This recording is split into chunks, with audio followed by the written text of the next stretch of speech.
Club ও জাতীয় দলের হয়ে প্রায় সবকিছু জয়ী আর্জেন্টাইন স্ট্রাইকার হুলিয়ান আলভারেজকে প্রশ্ন করা হয়, আপনি সুযোগ পেলে কোন ফুটবলারের সাথে খেলতে চান?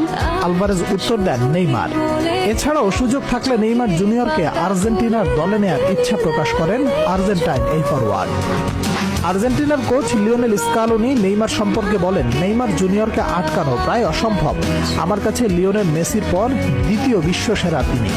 স্ক্যালোনি আরো বলেন, আমি যদি পারতাম আর্জেন্টিনায় খেলার জন্য কাউকে বেছে নিতে, তাহলে আমি নেইমার জুনিয়রকে বেছে নিতাম। ব্রাজিল সমর্থকরা তখন বুঝতে পারবে যখন সে অবসর নেবে। এছাড়াও আর্জেন্টাইন মিডফিল্ডার পারেদেসকে প্রশ্ন করা হয়, কোন প্লেয়ারকে আপনি আর্জেন্টাইন হিসেবে চাইবেন? পারেদেস বলেন, নেইমার। মেসির পর আমার কাছে সবচেয়ে প্রতিভাবান মনে হচ্ছে নেইমার জুনিয়র। ইয়াসিন ট্রফি জয়ী আর্জেন্টাইন গোলকিপার এমি মার্টিনেজকে প্রশ্ন করা হয়, আপনার ফেস করা সবচেয়ে কঠিন প্রতিপক্ষ কে ছিল? মার্টিনেজ উত্তর দেন, নেইমার জুনিয়র।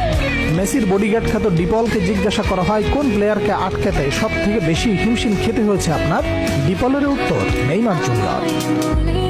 এই তো কিছুদিন আগে জেনারেশনের অন্যতম সেরা গোলকিপার বুফন বলেছিল নেইমার 5টি ব্যালন ডি'অর ডিজার্ভ করে।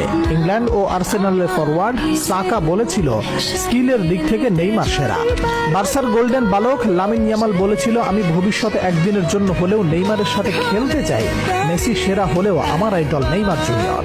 চেলসির নতুন প্রত্যাবর্তনের নায়ক কোল পালমারের কাছে ডি ব্রুইনা, জিদান, ইনিয়েস্তা সবার থেকে নেইমার সেরা।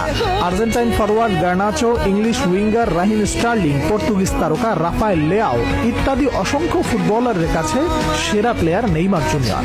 রাইভাল দলের প্লেয়ার ও কোচ থেকে সতীর্থ ভিনি, রদ্রিগো, রাফিনহাদের আদর্শ এই Neymar junior. Brazilian prince Neymar junior Ballon d'Or জেতেননি, বিশ্বকাপ জেতেননি, কোপা জেতেননি, কিন্তু জিতে নিয়েছেন হাজারো ভক্তের ভালোবাসা।